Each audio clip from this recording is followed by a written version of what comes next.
Shut up and sit down.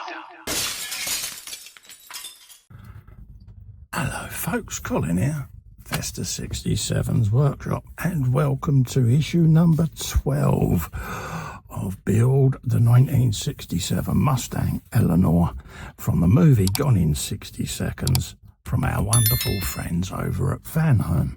Now, if you'd like to build this, click this link all the way along there. Bink. Head over to their website and subscribe to this wonderful 1/8 scale artwork, folks. You won't be disappointed. Right, what have we got in Experience Eleanor's Magic? We're going to be assembling the 1/8 Eleanor Mustang, and we're going to be doing the front end assembly. So we're going to be doing the front arches, tie rods, sway bar brackets, and anti-sway bars over the next few episodes, folks. So let's have a looky-loo. This is the parts we're going to get today, which are the front wheel guards, right wheel housing, one of each side, plus the screws. And here's the diagram on where they're going to fit on your Eleanor, folks. Also in this red box, it shows you where you're working on your model, folks. So we're going to need the chassis that we started putting together from the last issue. So we'll be bringing that into shot once we've got our parts on the bench. There you go. That shows you more details there on building all these arches and what the end of this episode is going to have completed. Okay.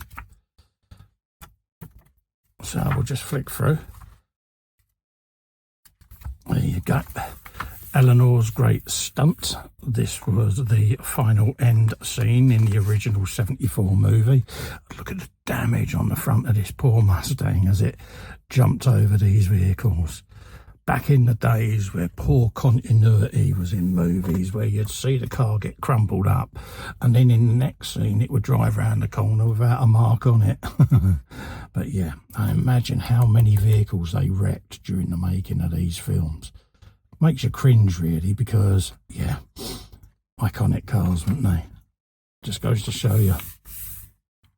Movie Secrets Part 2. Despite Gone in 60 Seconds, being a story in which the characters are of paramount importance, producer Jerry Bruckheimer was always aware that he had to achieve two important things: present a series of unique cars and show how an unusual team of thieves get their hands on them.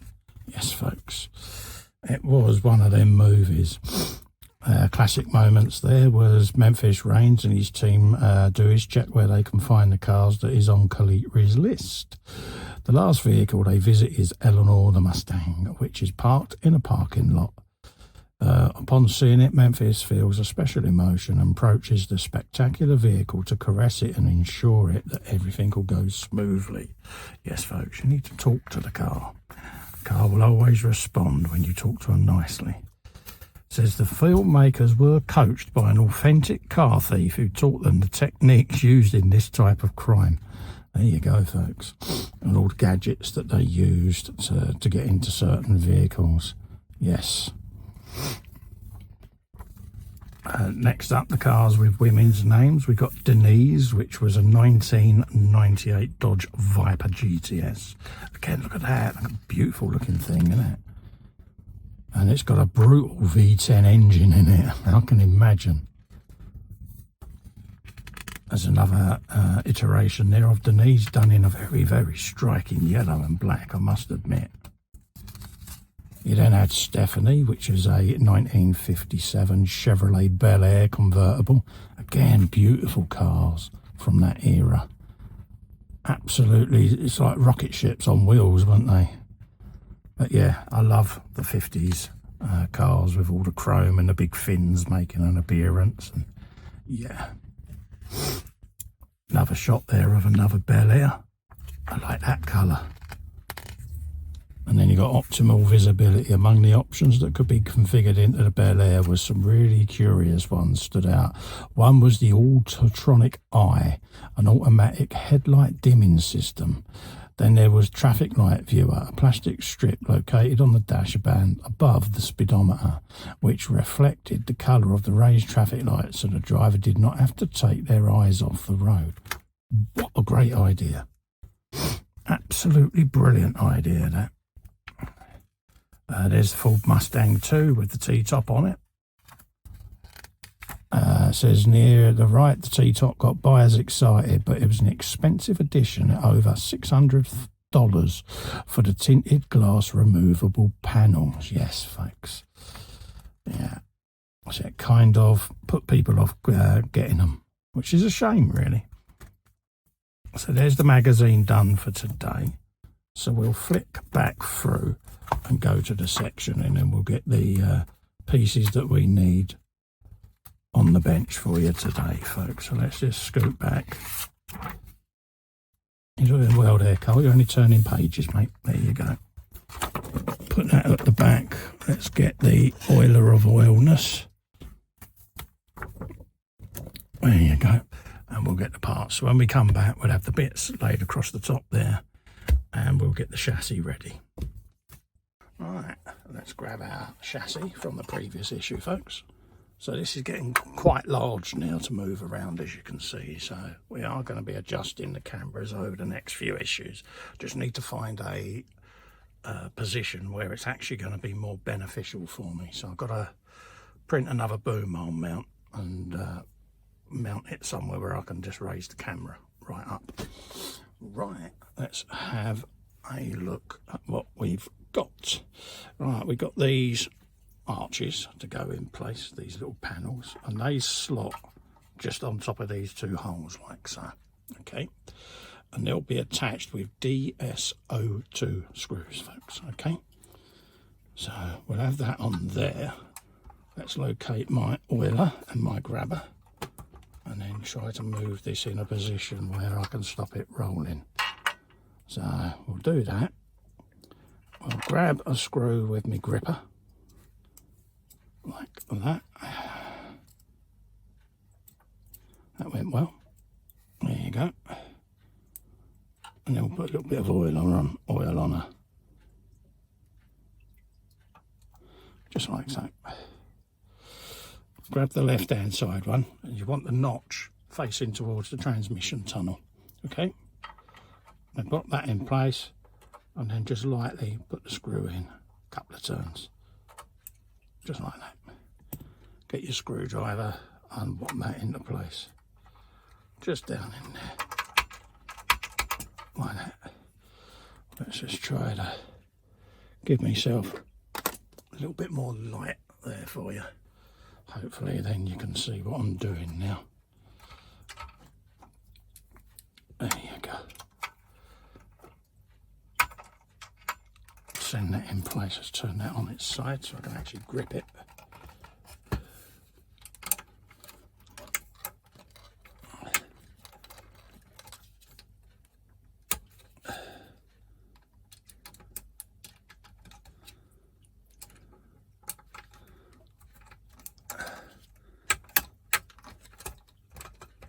There you go. Let's grab that other screw.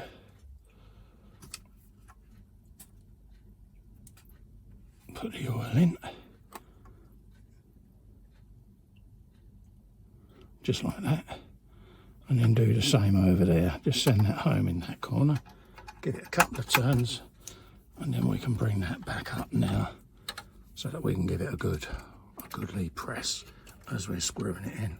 Because you're cutting through basically the paint that has built up inside the screw hole. So they are a little bit reluctant to go in at first, but they will go. There you go, look at that, in place. So then we'll now do the same on this side and bring that into place like so. And then we'll grab the other two screws,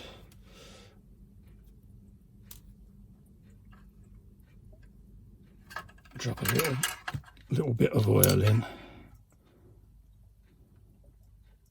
like that.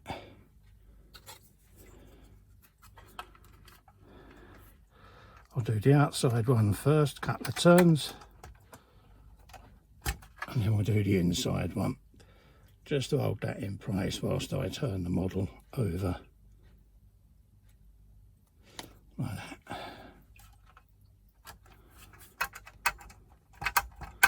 Okay, and do them up nice and tight. And I'm using my other thumb just to hold a little bit of tension on it so it keeps the lugs over the caps that they're screwing into, folks. That's that one in.